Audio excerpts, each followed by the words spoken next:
Hey everyone, how you doing? This is Amon Green, Green Bay Packers all-time leading rusher, and you're watching Packers Total Access Live, your daily source for Packer content. Go Pack, go!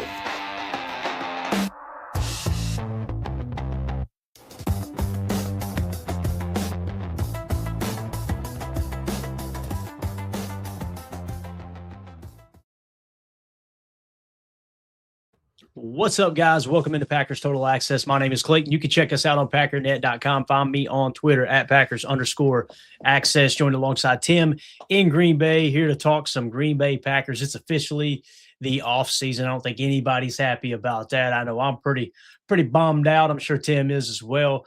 You guys watched the postgame show last night. We tried to keep it together. It's definitely one of the toughest post-game shows I've ever had to do, and it's the only negative aspect of doing a podcast on a daily. Once you commit to it, it's there's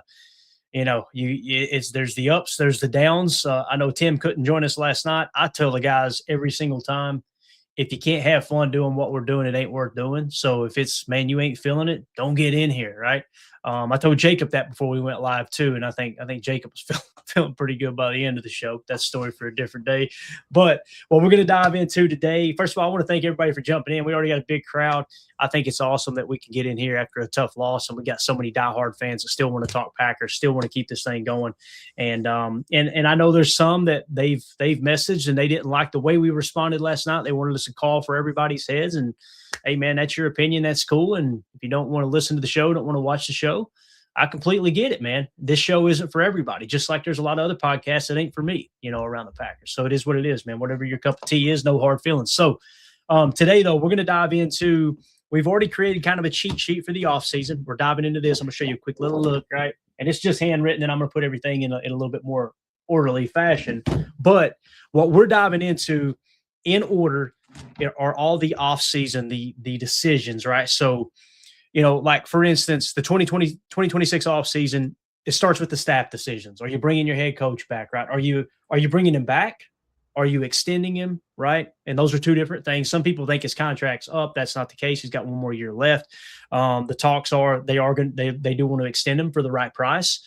Now, if they can't meet on that number, maybe they do move on, right? You don't want to go into a season with a lame duck coach 1 year on the contract, because that makes everything shaky in the organization. Now, it's not to say that they won't do that, but that's one of the topics, right? General manager is not being talked about a lot. And I'm not, hey, we need to fire Brian Gutekunst, but I think you'll be surprised at my opinion on him. That's another decision you got to make. Offensive coordinator. Do you bring in another offensive coordinator? Do you do that, right? These are just some of the examples of the things that you've got to get figured out in a quick manner, right? That's what happens at the top of the offseason. Then you get into roster decisions. We talk about cap savings, roster restructure, all that good stuff. So we're going to talk about Brian Gutekunst's future. We're going to talk about Matt LaFleur's future. We're going to talk about where this team finished in terms of the 2025 team rankings. All right, where are the pros? Where are the positives? Where are the negatives? Where do you need to get better at, right? And then we'll talk a little Jeff Hafley defense and how they ranked without Micah, so on and so forth. Before we get into it, if you would do that YouTube stuff for me, hit like, hit subscribe. If this is your first time tuning into PTA, boy, you came in a crap storm here. Welcome. Appreciate you making us a part of your day. We're not experts. We're not insiders. We're not media members. We're fans just like you, talking Packers on a daily basis. So if you are looking for that type of content, you're in the right place. I love this time of year. This is the time of year you pick up a bunch of hardcore Packer fans as subs, right? The casuals, they go away. They're pissed. And they're off in the corner crying, this and that. They don't care about Packer football until they have something to cheer about again, right? The diehard fans start looking for content, and they tend to gravitate toward the channel. And that's some of our closest friends, some of our best viewers / listeners, some of our greatest Patreon members. They show up this time of year, so I get really excited, man, because you meet other like-minded fans. But, again, if you're looking for this type of content, make sure you hit like, subscribe, click the bell icon so you know when we go live in the future. I've wasted enough time. Tim, you doing okay, bub? I am dead inside. Right, I feel you, man. But no, we're good, right? We got one direction to go, and that's forward, right? So right. Let's break it down. Yeah, and listen, we started this season, and we said this is it feels like a 3-year window. This is year one of a 3-year window. When they traded for Micah, it's like, bang, this window really opened, because we were kind of on the cusp of open the championship window. It's wide open now, right? So we're going into year two. The fact that so many people have already jumped off the train after just 1 year of the window being open is I mean, it is what it is. But let's start off with Brian Gutekunst's future here. And I've got a couple of these the comments marked, and I will keep my eye on the super chats as well, guys. You know how we do it as we get through specific topic segments. We'll try to hit the supers, but I've got a couple of these marked that we can mix in here. Let's start off though. Big decisions for this offseason. And again, this is one of those things you can find over at patreon.com/Packer Fan Total Access. We're going to try to just take them one at a time. Let's start with Brian Gutekunst's future, Tim. Okay. And I know some people hear that and go, what are you talking about, Clayton? You really mean Brian Gutekunst might be on the chopping block? I would not fire Goody. However, I do feel like Goody should be on more of a hot seat than Matt LaFleur. That's just me personally. And the reason being is, how do you grade a general manager, Tim? You know what I mean? Like, it's so tough. Do you just go off a win-loss record? If that's the case, then he and Matt LaFleur are in the same boat with the win-loss record, right? What comes down to playoff wins, him and Matt LaFleur are in the same boat. Championships, him and Matt LaFleur in the same boat, right? So now you got to ask yourself, all right, what kind of roster are we putting together? Well, you're fielding the youngest roster for the third year in a row, if I remember correctly. Okay. That is what it is. At some point, we've got to try to get out of that a little bit, add a little veteran help. Now that the championship window is open, and they started to do that last year, you still start the season as the youngest roster. That falls at the feet of the general manager, in my opinion. Okay. So this was an interesting tweet that came out from Michael Rodney. Y'all go give him a follow at Packers Notes over on X. Brian Gutekunst has drafted one All-Pro in 8 years. You guys know we're a draft and develop team, right? Goody has drafted one All-Pro in 8 years. Now let's compare that to other Packers general managers. Ron Wolf drafted 4 All-Pros in 8 years, so he had 4 times the amount of All-Pros on his team. Ted Thompson, guys, remember when they were trying to run Ted Thompson's ass out of town even before he got ill, Tim? I remember those days. I remember those idiots, yeah. Ted Thompson drafted 10 All-Pros in 13 years, including 5 in his first 5 years. He went on to say, heck, Mike Sherman drafted 2 All-Pros in 5 years. So teams win championships with great players. You guys know the Bill Belichick quote, players win them, coaches lose them. Yep. This is what we're talking about. How good has Brian Gutekunst been as a general manager? You're significantly under the cap on a yearly basis. You're fielding the youngest roster every year. I think all-pro talent, Tim, and how you draft those guys, that goes into the equation. But you've also got to mention that free agency is a role there as well. Yeah. He done really good in free agency last year. Josh Jacobs, Xavier McKinney, home runs. This year, Nate Hobbs, Aaron Banks, feel like swing and a miss on both those. So free agency, I kind of say it's a push in the last, say 3 years, right? It wasn't necessarily good. It wasn't necessarily bad. Probably a little bit better than worse, if that makes sense. But, man, you can't deny these facts of the All-Pros. How do you feel about Goody and how he's drafted? Do you put any stock in something like this? And this is not a shot at Michael Rodney. If you don't, you've got free reign to give your opinion. I put a lot of stock in that, man. I think that's a pretty telling statistic there. How do you feel about it, man? No, I would agree. I think like you said at the top, we could compare, the team's success and win-loss records and, all of this stuff. That falls more on your coaching staff, I think, than your GM. I think this is a more accurate way to look at a GM. Are you hitting or missing on these players? We have to remember Goody fleeced Jerry Jones out of Micah Parsons. So, we'll take that. That's a good move.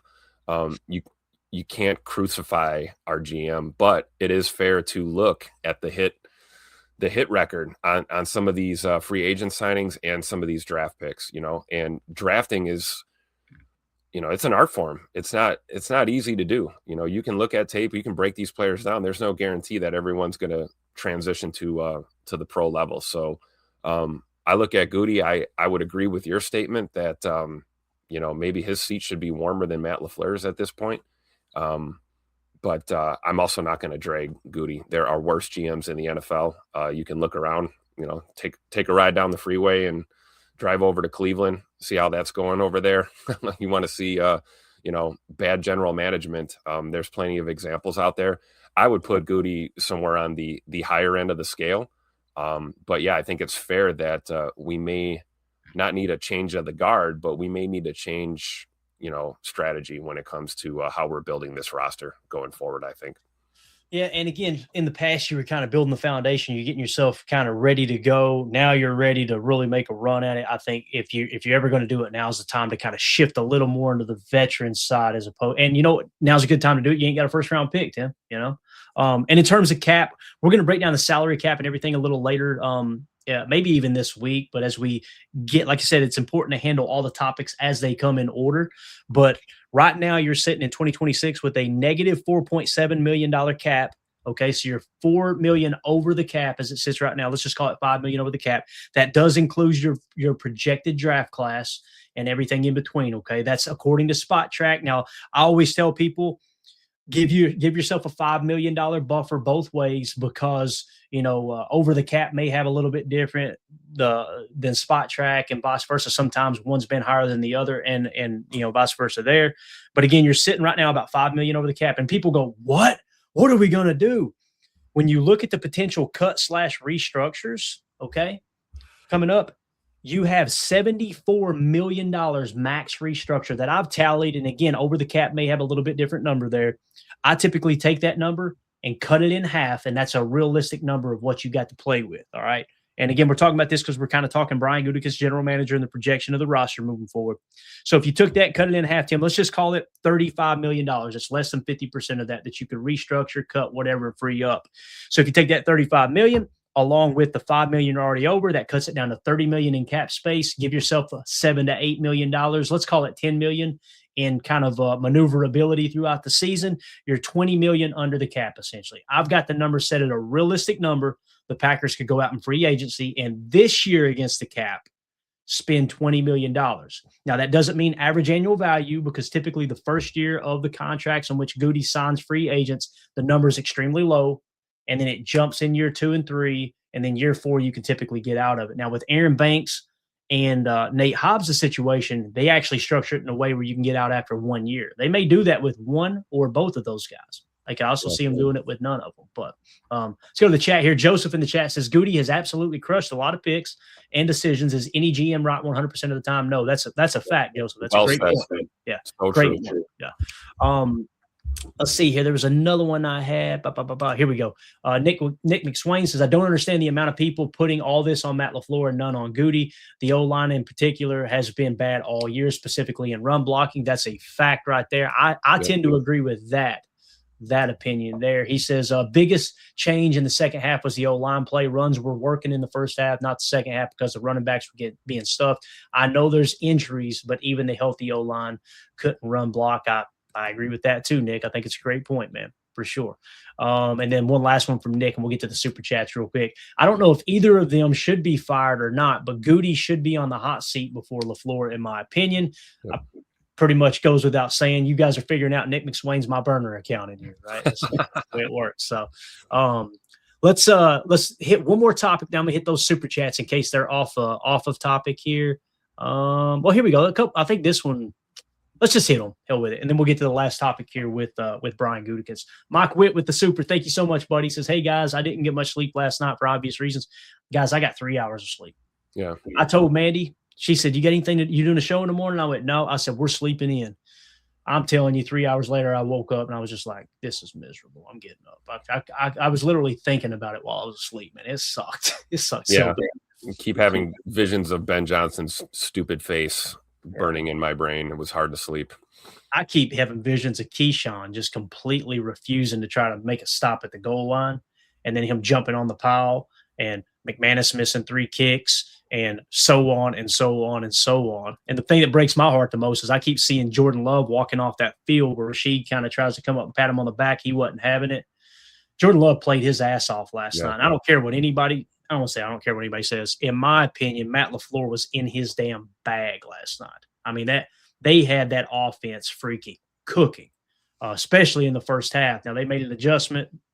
I put this loss more on the defense, but again, it's supposed to be general manager talk, so we'll keep it in that vein. He goes on to say, I have never been a fire Matt guy, but I am officially out on him after last night. Don't think we'll ever win a Super Bowl with him. So Mike Witt thinks that Matt LaFleur is not that guy. Appreciate it, Mike. Thank you so much for the super, bub.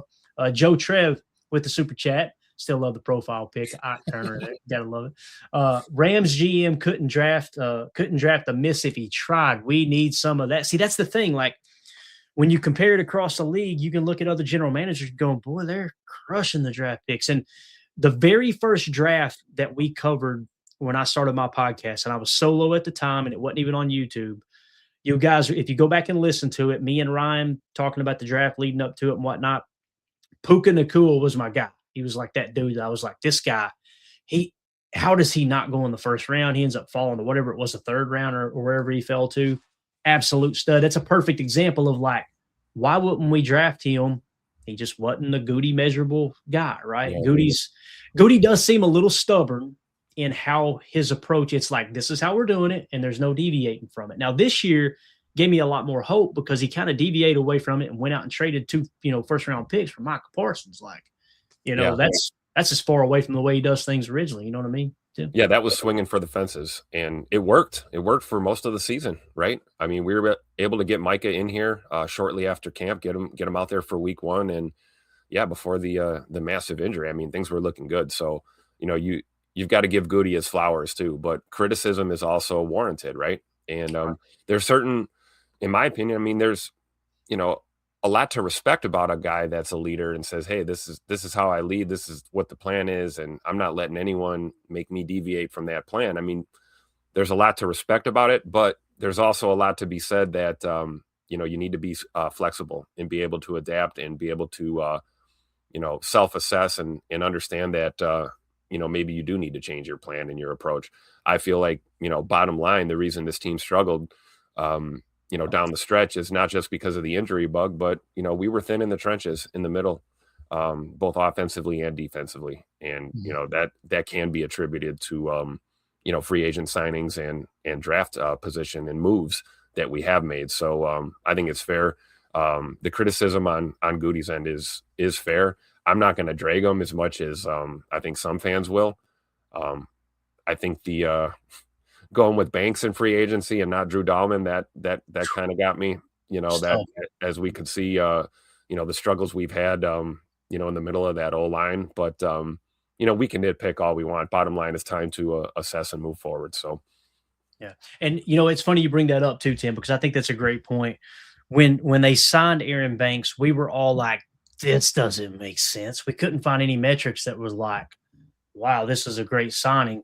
However, I specifically remember me saying, and this is how I typically always respond to this type of stuff is, okay, what's Goody's track record with offensive linemen? It's been pretty damn good. I mean, he identified Zach Tom late in the draft. He got Rasheed Walker as a 7th round pick who ended up starting a left tackle for 3 years for you. That's valuable. I'm not saying it's perfect or great or the ideal situation, but that's valuable. I want to say I think he drafted Elton Jenkins. I could be wrong. I'm pretty sure he drafted Elton Jenkins. Maybe it was at the end of Ted Thompson's tenure, but nonetheless, when you kind of look, pick, right? Yeah, I think Kenny Clark was the last Ted Thompson. Right. I think, maybe Elton came, maybe Goody's first year or what have you.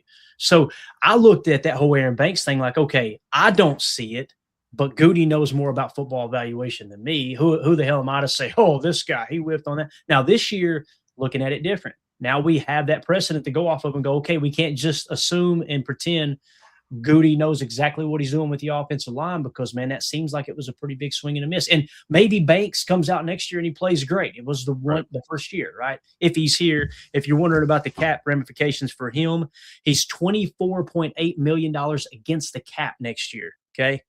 And if you cut him, you can save $4 million.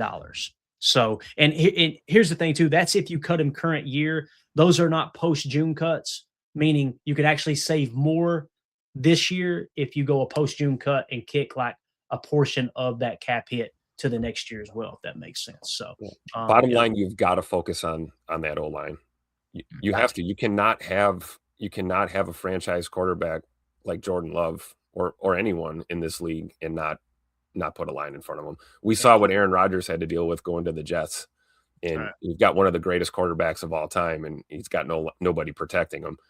It's a recipe for disaster, and you got to give credit where credit's due. I mean, the Bears put a line in front of Caleb, and we saw what happened. So I think, if you're a fan that wants to see a bunch of corners and receivers get drafted this year, I think you're going to be disappointed. I think we need to focus on the trenches. I really do. Yeah, and really when you kind of look at that in the offseason, I remember specifically saying, I caught a little heat for it, saying I like what the Bears did.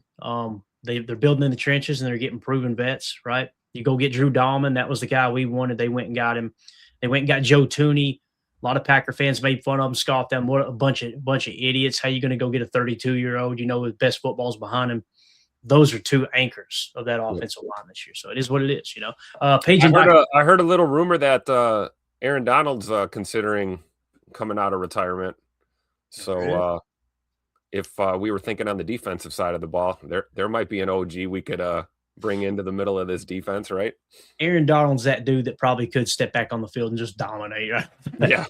That does to me, though, kind of feels like the J.J. Watt conversation. Oh, yeah, for sure. People were like, they wanted J.J. Watt. They wanted J.J. Watt. J.J. Watt said the Packers didn't even make an offer. I don't know how much of what is true and what isn't, but J.J. Watt played that next year, and he was not the same player. I mean, and that's why he hates PFF. They graded him in the 60s that year, and he bashed the hell out of him. The next thing you know, he's out of the league again. So it's like, It is what it is. Paige and Dr. Crutch with the super chat. Thank you so much. I may have to dip before it's read, but thankful for PTA in the community. Now the real grind starts. It's Go Pack Go every day. Y'all get it. Thank you so much, Dr. Crutch, for the kind words, and we're thankful for you and all the hardcore viewers, listeners here that are in here on the daily basis, man. You guys make this show. We talk about it all the time, man. Green and gold till we're dead and cold, right, Clayton? Right, I said it last night. I was trying to remember how you worded it. When you look at, like, that's the other thing too. We had to weed a couple people out last night. I've been watching the chat for a long time, and there's a couple people who have just been teetering on that line of, like, you could tell they push the envelope, and they pull it back real quick, right? If you start taking shots at us and people in the chat and you're just being an ass, we don't need it. There's way more content for you to watch out there. We're looking for people like Paige and Dr. Crutch that want to get in here, have a meaningful conversation about the Packers, break down what's actually happening, give our opinions, and respecting each other's opinions is what we're looking to do. So appreciate you so much, Crutch. You're the man. Or lady, don't know. Apologize for that. You never know when there's no profile pic other than a dog, cute-ass dog, too. And the name is not a Mr. or Mrs. I hope I never offend anybody if I get that wrong. I say man to my wife sometimes, you know what I mean? Listen, man, I can't, So yeah, it is what it is. Mike, been a member for 2 months. Matt can only coach the players that are available, in all caps. Goody is decent, but we ran out of players to make plays. And it kind of goes hand in hand with this. I put this a little bit at the general manager's feet as well as the training staff, Tim. David Bakhtiari tweeted this out. Listen, Bach is still a little hurt. Yeah. He feels like he was literally. Yes. He feels like his injury was mishandled. He's been pretty vocal about that in the past. He says the Packers are in good hands with Jordan Love, going to keep them competitive for a long time. Next year, the biggest opponent is injuries. Need the sports science department to get it right. Enough is enough. So the sports science department, your training staff, right? But also there's got to be a little something to that, how you drafting too, Tim. It can't be that much bad luck. I mean, this is 2 years.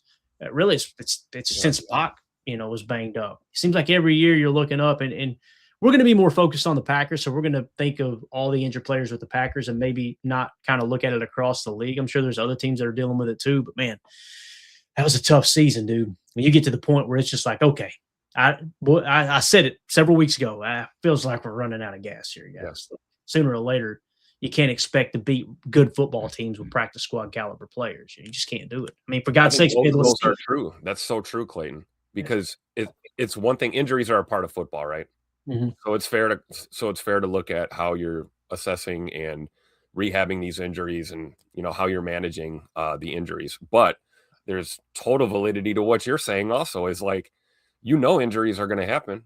So when you talk about roster depth, and we talk about next man up, who is it? And you're right. We went into a wild card weekend with, everything but the kitchen sink when it came to who we were throwing out there on the field. I'm still scratching my head and trying to figure out why Trayvon Diggs barely played football last night after bringing him in and seeing how, ass our cornerback play was at times last night.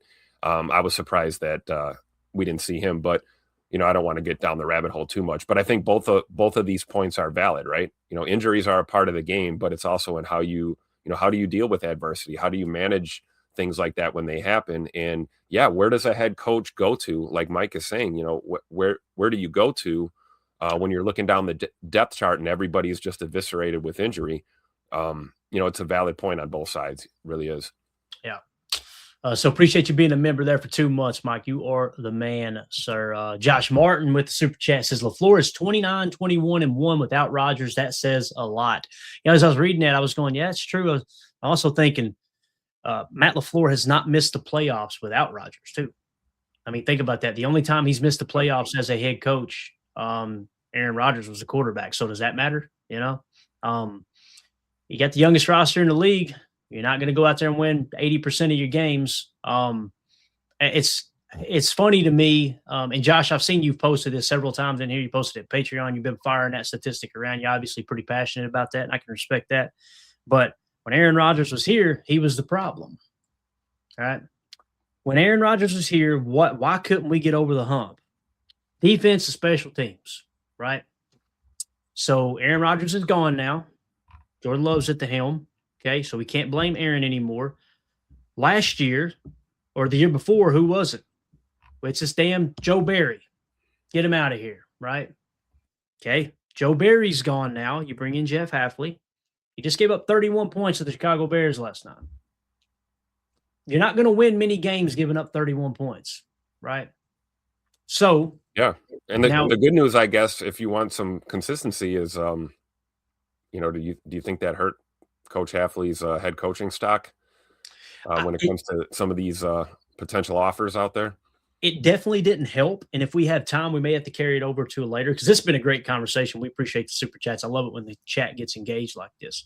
We're going to talk about the defensive rankings, Tim, because there's one statistic that was really bad for the defense. However, I'll give you a little nugget here.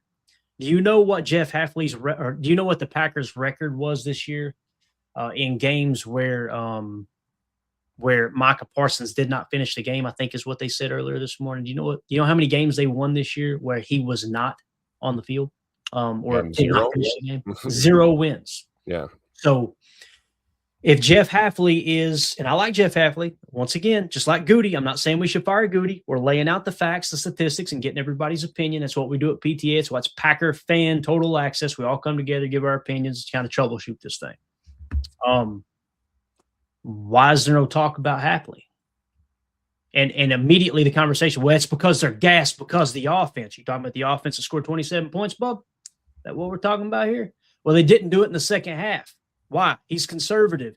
Do you know we called 10 pass plays to 4 run plays the first 4 drives of the second half? Do you know that? Running out of reasons, right? So I say all that because it went from it's Aaron Rodgers. Well, first of all, it was Mike McCarthy's fault. Fire him. Then it's Aaron Rodgers' fault. Okay, Aaron Rodgers is gone now. And it's Joe Barry's fault. Joe Barry's gone now. It's Rich Bisaccia's fault. Rich Bisaccia will probably be gone this year. Okay, so that one will be out of the way now. They sprinkle in a little Rashawn Gary along the way. It got loud around Jordan Love for a good bit there in 2023. Luckily, that settled down, and we've seen what kind of player he was. He lit it up last night. I know LaFleur doesn't get any credit for that, even though he literally hand-molded Jordan Love into the quarterback he is. He resurrected Aaron Rodgers' career to get him, 2 MVPs there on the backside. Aaron Rodgers has not been able to produce the way he did in Green Bay anywhere else he's gone, whether it's the Jets or the Steelers. Those are facts, right? The point is, every year we bounce around and we throw, it's this guy, it's that guy, it's this guy, it's that guy. Now it's Matt LaFleur's turn. Yep. Right? Now, what's the one thing that's existed through all of these multiple head coaches, multiple defensive coordinators, multiple special teams coordinators, multiple training staffs? What's the one thing that's been the same, guys? The general management. Yep. I'm just saying. Again, I'm not saying he should be fired, but the fact it's just like the viewer said earlier, I think it was Nick, how the hell this falls at Matt LaFleur's feet and it's just all his fault is he's the head coach. He takes all the brunt. Okay, I got you. Understand. But boy, we're only telling about a quarter of the story here, is what it feels like. And I never want a fan like that. I want to look at every single angle, every aspect of the game. There's not emphasis on building the roster around special teams at all. And I'm not saying that's a good or a bad thing, but the result is your special teams is going to be the weakest spot of your team. I think everybody would agree special teams is weaker than our defense and our offense. So you can go and spend extra money on special teams and bolster that, but you're going to take a hit somewhere else too. That's just the way it goes. Appreciate the super chat, Josh. You're the man. Bucky Badger, we got a celebrity in here with the super. Thank you so much.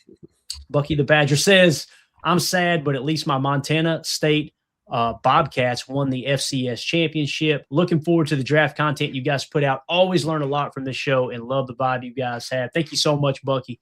Appreciate those kind words. And I'm looking forward to the draft too, man. We already got the draft board cranking. It's going to be an absolute blast this year. Thank you so much, Bucky.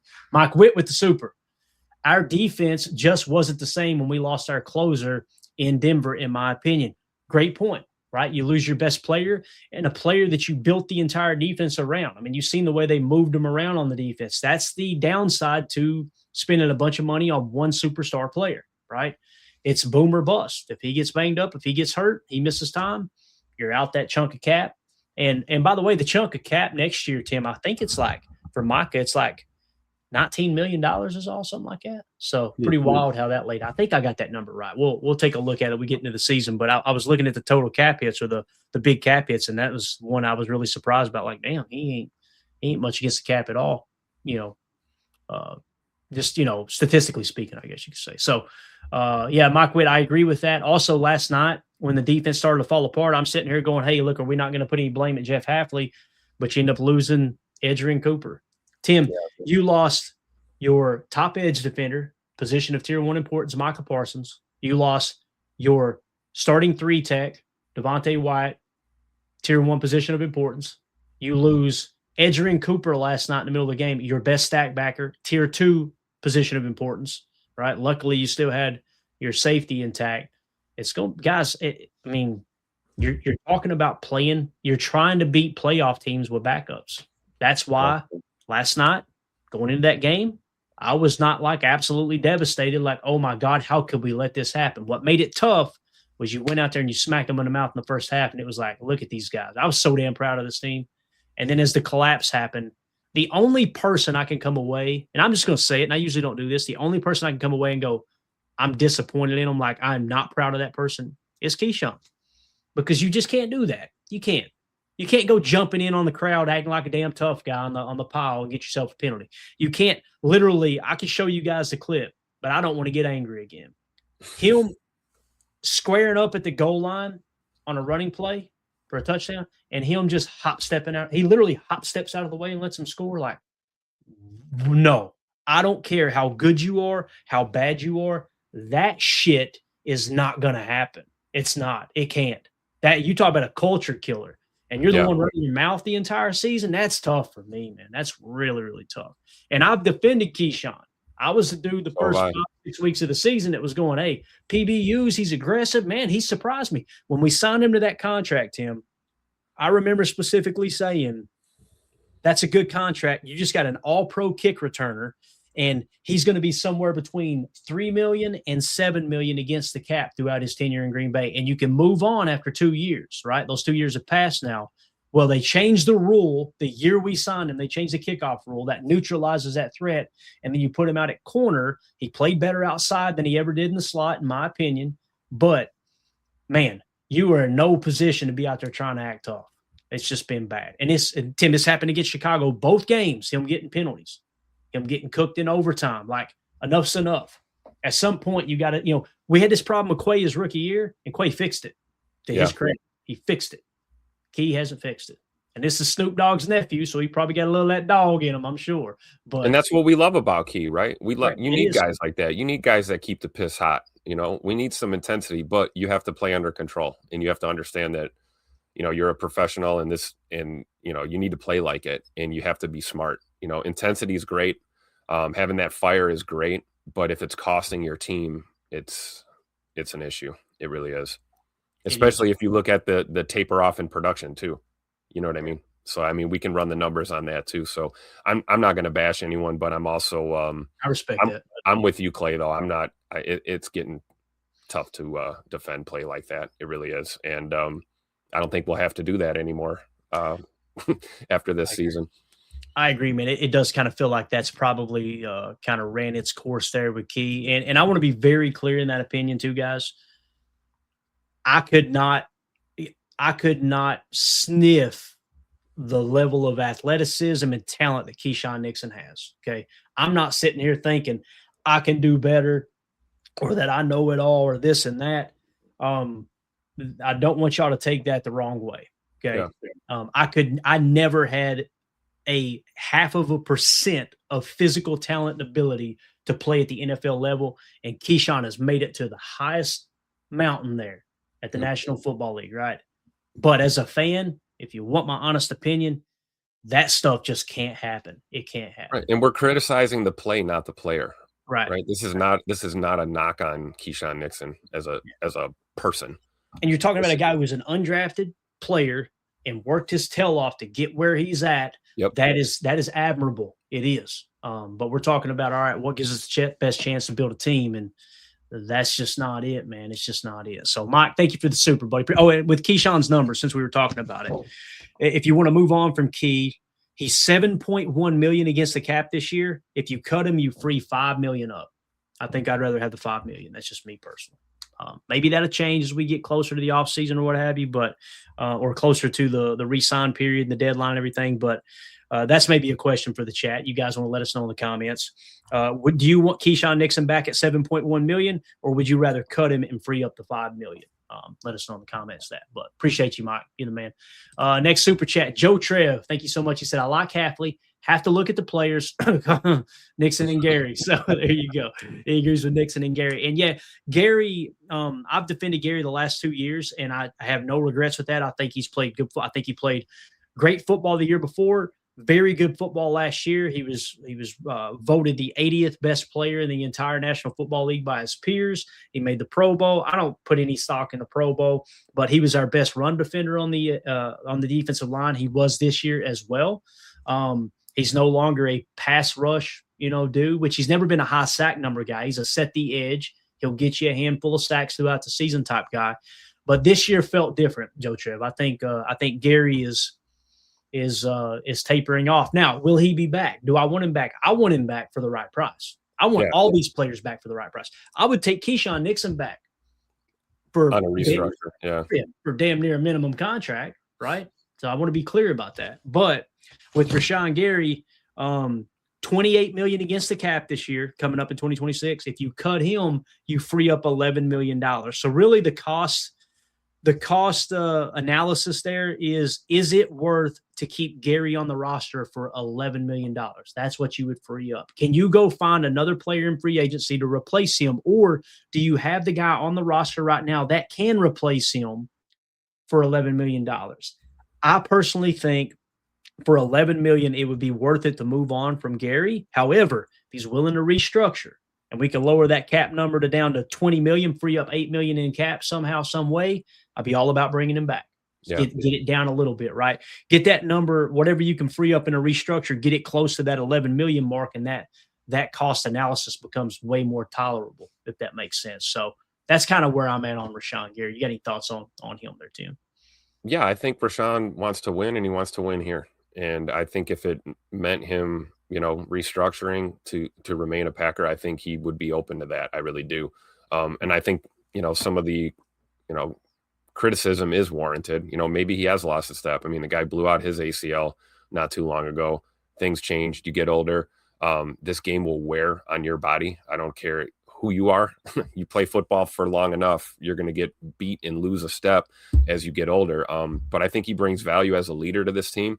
Like you said, this is not the guy that we need to get, 100 sacks. This is a guy that needs to keep the piss hot with the defense, maintain the edge, make sure guys are playing within the scheme. I would love to see Rashawn Gary remain in Green Bay, and I might be in the minority on that, and that's fine. You guys can roast me all you want, but I think if Rashawn's willing to, restructure and look at the numbers, I don't see a problem with him coming back. He's one of those pillar core guys that you want to build around, obviously. So, we'll see what the future holds, though. It's kind of, we're kind of in limbo right now at this time, but things are going to ramp up really soon here, the next couple of weeks. So we'll see what happens. Yeah, and I kind of look at it like, okay, who's going to take his place? I'm feeling really, really confident in Lucas Van Ness, the way he's played down the stretch. Now, if you bring him back, right, Enigbare is set to hit free agency as well, unrestricted. Kingsley Enigbare, his market value, Tim, is at $5.9 million. Would you be willing to pay Enigbare $5.9 million per? Now, again, he may get more than that on the market. He may get less. That's just a projection based off comp players through Spot Track. For me, I think I would rather move forward without Enigbare, and I'm okay with moving forward without Gary. And the way that edge room now looks, and again, these are just unrestricted players that we're talking about. So the restricted free agents, the exclusive rights free agents, if you want them back, you can get them back. We all know that, right? There's not been one situation where it's like, man, we really wanted him back, but we couldn't make it happen. So I just kind of assume they're going to be on the roster if we want them on the roster, right? But if you move on from Gary, let's say we moved on from Gary and we moved on from Enigbare, then you're looking at Micah Parsons, Lucas Van Ness with the rotation of Brenton Cox Jr., Barron Sorrell, and Colin Oliver. To me, that feels like the future. It does. Now, if you get Gary back on the cheap and with a pay cut, you feel even better about that edge room. You ain't even really got to put any focus on it in the offseason. You could really key in on 3-tech, try to get that straightened out as much as you can, because that's the big hole here is until you get it back. But I will say this, Tim, Kobe Wooden, the PFF grade it says he's cheeks. He's in the 40s. That's one I very, very much so disagree with. Now, I'm not saying he's a dominant nose tackle, but I think he's played the run really, really well. His run stops have been really impressive this year. So in terms of a statistical standpoint, according to NFL Pro and Next Gen Stats. But yeah, I think he's played pretty well. So I agree too. And edge is not the priority. It's interior on that D line. I agree 100%. Yeah.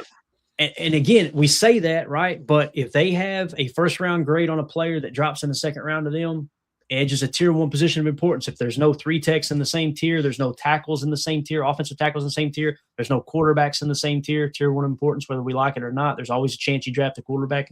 It's that important.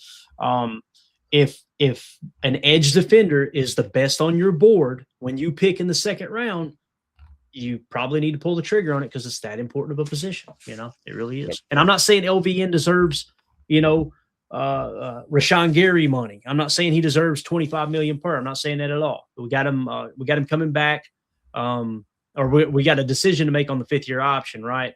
But you'll probably look to extend him.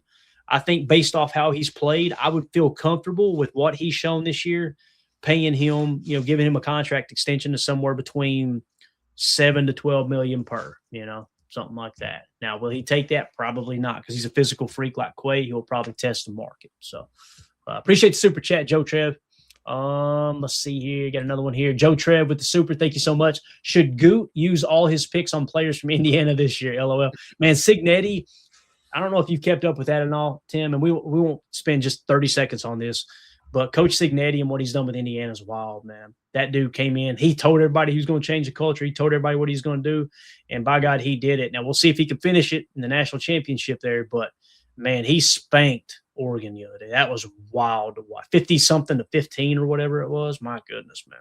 But, yeah, we cannot draft all Indiana players. I don't think that's a good draft strategy to Joe Trev, and I know you're joking about it, but I immediately thought, could Signetti coach in the NFL? Like, would he want to coach in the NFL? Kind of like Saban now, right? Like he's got the huge contract extension in Indiana. He's got full control over that program and everything. He'll probably stay put. But I just immediately, my mind went towards, I wonder if Signetti will ever make it to the NFL because he's done a heck of a job in Indiana. And I know a lot of Wisconsin fans don't want to hear that in here. I completely understand that. So, all right. Mr. Miggs Media with the super. Thank you so much. It's just hard to hope now as a Wisconsin sports fan. This just seems like who we are. Always a big letdown at the end. The Brewers, the Bucks, the Packers, etc. I can't speak on that. I could give a rat's ass about the Brewers or the Bucks. I'm a Packer fan. But no, I get it. It's tough right now being a Scotty sports fan. It really is. Yeah. And I root for all those teams because I've found a bunch of friends in Wisconsin now, covering the Packers and obviously being a Packers fan. I find myself rooting for those teams, for all the people that I know, that's their favorite team. But I'm kind of with you, Tim. Baseball, I used to love baseball, and now football is just my thing, man. Yeah. And it breaks Mandy's heart a little bit too, because she loves baseball. She knows that I was good at baseball. It was something I was very passionate about, but it's one of those things when I decided to not take a partial scholarship to play college ball, I just had to put it down because it would break my heart trying to watch it and not play it. So I just I pretend like it doesn't exist anymore as much as I can and keep an eye on the playoffs a little bit and just move on. But yeah, I can understand where they're coming from there. Now, listen, the Bucks got you a championship a few years ago, right? One thing that you could say is all three of those teams, did the Bucks make the playoff? You probably don't even know, do you, Tim? I don't know. I don't know if the Bucks made the playoffs last year or not, but the good thing is all these teams they're consistently in the mix. They're competing. That's same with the Brewers, right?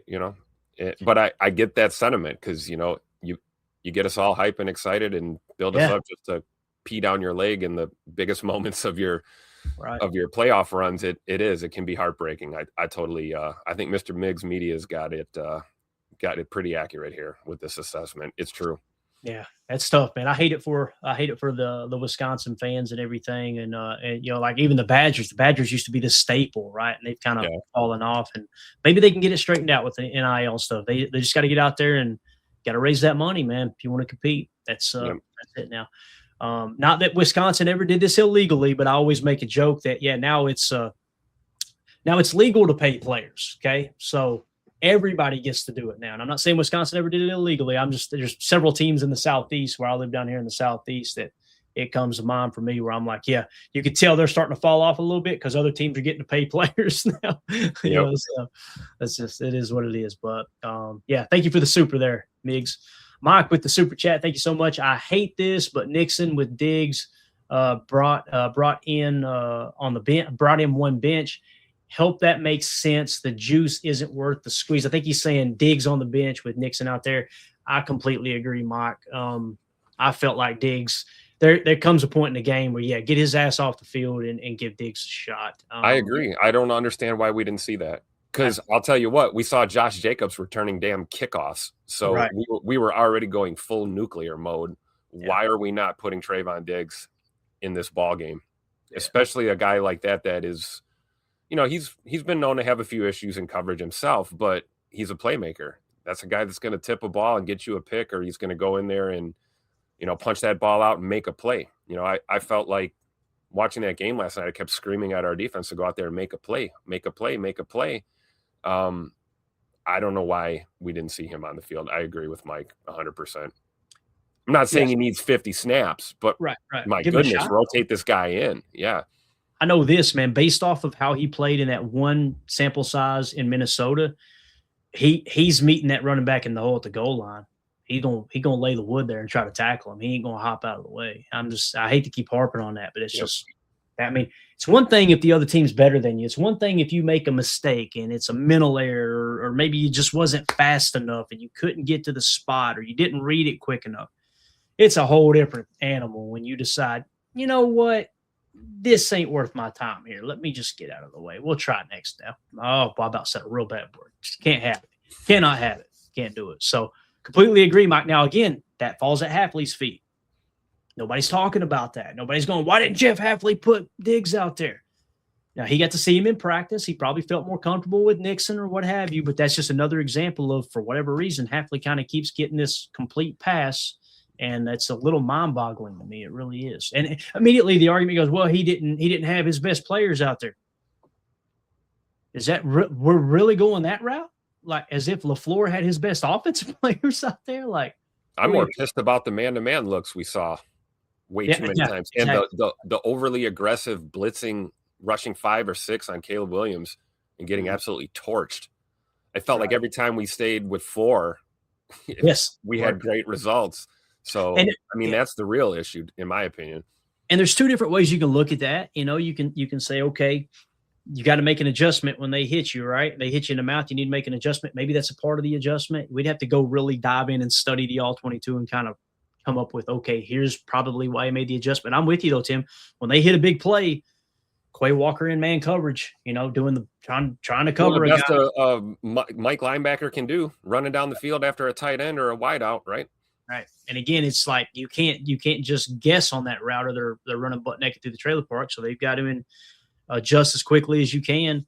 And then, like you said, firing on the blitz. I never at one point did I think we need to blitz Caleb. To me, it was always, hey, make this dude throw into 7 in coverage, And I felt like we were hitting home a little bit with Gary, with the 4-man rush. Gary and LVN were getting some pressure, some good push. Baron Sorrell got a little push there every now and again as well. So I'm with you on that, Tim. I didn't like that approach. And again, nobody's saying Halfley should be fired. No, I just don't understand why it's only Matt LaFleur is the problem here. So you know what we're going to do, Tim? Let's do. Boy, that was supposed to be a 10-minute segment. We went off the rails. We went 50 minutes. Man, the conversation was so good. Thank you for the super, Mike. Thanks to everybody. Yeah, that's awesome. Anytime we get the chat involved like that, it's a way better show, man. Amen. Why don't we? Speaking of which, hit like and subscribe if you're with us here. We've got over 500 watching us between YouTube and X. Awesome. Like and subscribe, man. That would be awesome. Yeah, greatly appreciate everybody hanging out. I know it's a tough day, but we're just kind of in here talking about, all right, let's evaluate everything. That was more or less a breakdown of Brian Gutekunst. If you guys are watching this video back later, let us know in the comments, how do you feel about Brian Gutekunst, and do you think he should be on the hot seat? Do you think he's safe? Gangsta Goody here. He needs a new do-rag, though. We got to get him a new do-rag. Yeah, we got to clean that up. It's 2026. That's so 2025, isn't it? So I think we'll wrap it up there, Tim. We're going to dive into Matt LaFleur talk and stuff probably a little later today. I'll probably put another live stream together, but we'll get in here and break that down. We were going to hit Matt LaFleur. We were going to hit the team rankings and Jeff Halfley as well. So why don't we just take us like a little break here? We'll wrap this up, and we'll probably go live again here in a little bit to hit on some of those other topics. I want to seriously thanks everybody for the super chats. Thank y'all for being so engaged in here, and everyone else in the comments. Greatly appreciate you guys and gals. And thanks for not being toxic, man. Had several people messaging me last night after the show on X, got a couple text messages, got a couple emails that buzzed my phone. And they were just, hey man, thank you for not highlighting the toxic fans in the chat last night. They were basically bragging on the post-game show that, hey, we talked about what went wrong. We tried to keep it upbeat, all of that, right? So it's nice to have people acknowledge that, because you get two different types of fans. Yep. One part of the fan base is they want blood. We were listening to a post-game show, me and Mandy, where we were having coffee this morning up here as I was putting the show together and just running through some numbers. And she said, man, that stuff sells, don't it? And I said, yes, it does, because it was – the hosts were just feeding it and feeding it and feeding it, right? And again, misery loves company, right? And I listened to a 2-hour post game show, and I didn't come away going, didn't know that. I learned something there. It was just, these people are miserable. That's all I came away with. That's all it was. So, but anyway, that's it, guys. We'll be back here in a little bit. I'm going to keep my ear to the streets. And if anything pops off in terms of coaching changes, any update on the Matt LaFleur contract negotiations, again, it's real simple. We'll talk about it here in a little bit. But we got a presser today too, right, Matt? I think we do. 3 p.m. Central, I think. Yeah. So, and they're going to do exit interviews. I don't know when that is, but they're doing the player exit interviews and all that stuff. And typically when they do locker clean out, you catch a little what's on tap here, right? Like Jair. That's how we kind of found out Jair's probably on his way out. He made a little comment there. It's how we found out that Keyshawn wasn't going to be returning kicks too. Remember, he said, I'm cornerback 1. So he obviously got what he wanted there this year, and didn't pan out that well. So, but anyway, we'll be back here in a little bit. Thank you all so much for hanging out. Make sure you hit like, subscribe, click the bell icon so you're notified when we go live in the future. And Tim, appreciate you jumping in, man. And we'll be back here in a little bit to talk Matt LaFleur future. We'll talk the team rankings and all that other stuff. So everybody have a great day. My name's Clayton. This is PTA. Go Pack, go. Here we go. Nice. Bye, guys.